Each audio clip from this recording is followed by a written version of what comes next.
All right. Good morning.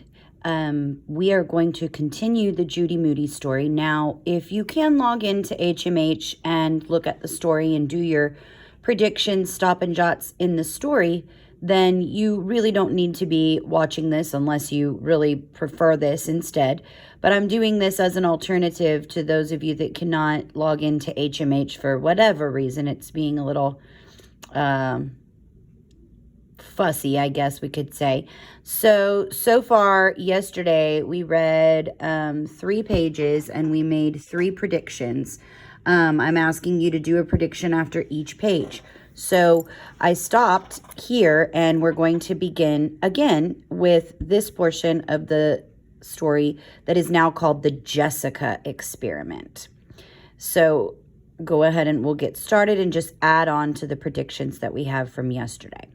She, Judy Moody, had an idea, a not bad mood idea.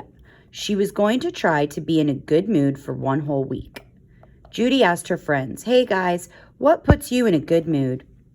"When I do a really good magic trick like the fake finger trick," said Rocky.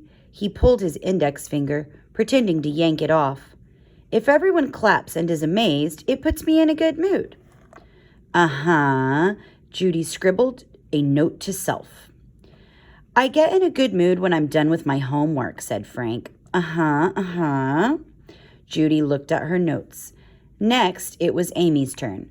"Writing stories puts me in a good mood. I dream stuff up and make it into a book and illustrate it." And it tells you illustrate means to draw pictures that go with the story. Judy scribbled some more. She looked at her notes. Magic trick. Homework. Write a story. "I can do this," said Judy. "Do what?" asked Amy. "Do what?" asked Rocky and Frank. Nothing. Never mind." Judy ran home and took out her list. Magic trick. She tried a magic card trick on Stink, but all she did was spill the deck of cards everywhere. Homework. Judy did not see how homework would put her in a good mood. She crossed it off the list. Write story. Judy tried to write a story. It was a dark and stormy night. Pete and Repeat were sitting on the top bunk. Pete fell off. Who was left? Repeat. Pete and Repeat were sitting on the top bunk. So that's kind of a little silly story. This story could go on and on. What a lemonhead. Writing a story was not putting her in a good mood. Who else could she get ideas from? Mom? Dad? Stink? It had to be someone smart and someone who never got sent to Antarctica. Okay, so we've got to try to figure out who it's going to be. So at this point, you've got all this information. So maybe we have to try to predict who it's going to be. So on your paper, that you would turn in, instead of doing the stop and jots if you need to, you would put number 4 and then you would put a prediction right here. Okay? All right, let's move on. Wait just a ding-dong minute. What could be more perfect than to talk to Little Miss Perfect? Somebody who brushed her hair every day and followed all the rules and got good grades and had never even been near Antarctica. Somebody who had a happy magic 8 ball. Jessica A+ Finch, of course. Judy could learn the facts about doing everything right all the time. Being perfect was sure to put her in a good mood. All she had to do was study her subject, like a science experiment. She grabbed her notebook and hopped on her bike and pedaled down the street and around the corner to Jessica Finch's house. Ding dong! Jessica rang the bell.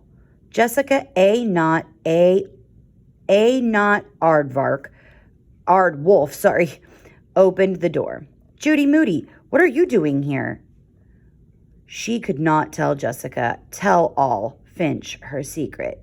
Then the whole world would know. I thought we could hang out, said Judy. But you never want to hang out. Never say never, said Judy, pushing past Jessica. Can I come in? You are in, said Jessica. Well, How about if I come in up to your room? Sure, said Jessica. I was just going to start measuring things for Measure Up, our new math unit. But that doesn't start till Thursday, said Judy. I like to get a head start, said Jessica. Judy perched on the edge of the bed next to Jessica. She bounced up and down, testing out the jump factor. My mom doesn't like me to bounce on the bed, said Jessica. Check, said Judy. She scribbled, "Do not bounce on bed," in her notebook.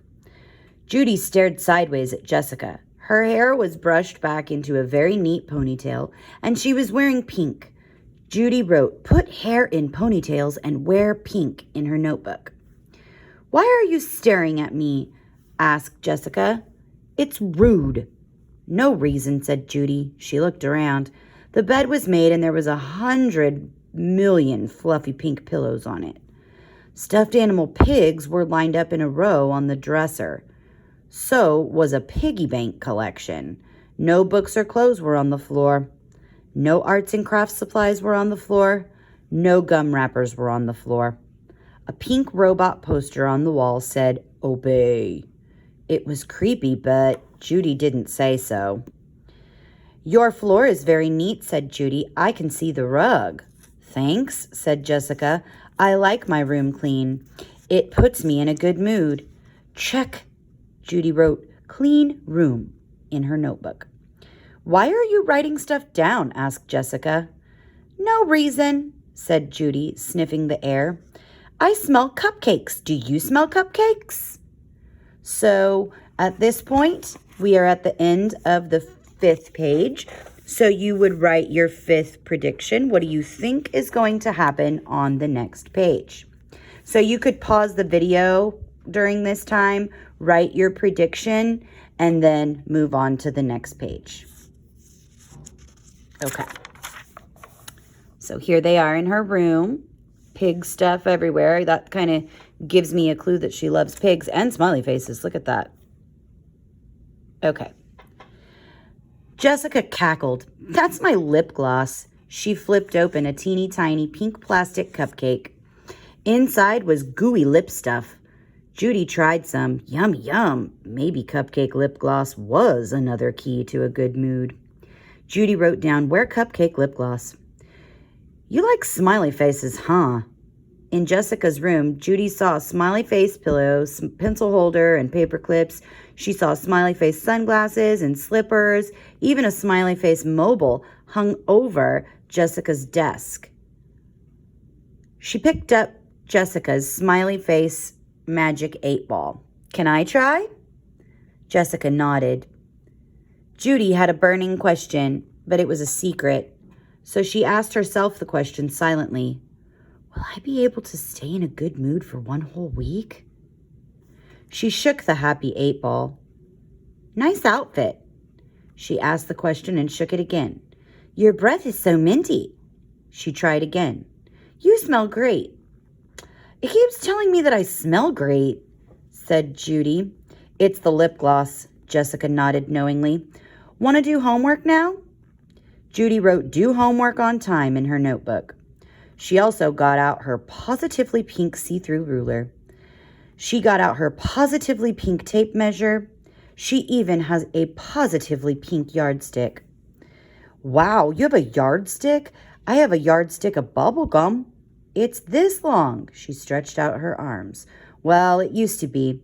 There's actually only 2 3/4 inches of gum left. But the box is a yard-long ruler, for real. And it has jokes and... Okay, so what do you think is going to happen next? This is your 6th prediction. Just pause the book right now. Create what you think is going to happen next for Judy or Jessica or whatever. And then when you're ready, unpause and move on. I wouldn't use it for homework if I were you, said Jessica. Judy looked around for something to measure. Do you have a cat? We could measure stuff like the cat's tail, said Judy. Jessica crinkled her forehead. I was just going to measure the carpet. She started to stretch the tape measure across the rug. Boring. This being in a good mood was harder than it looked. Judy's fingers itched. If only she were back in her closet with her finger knitting.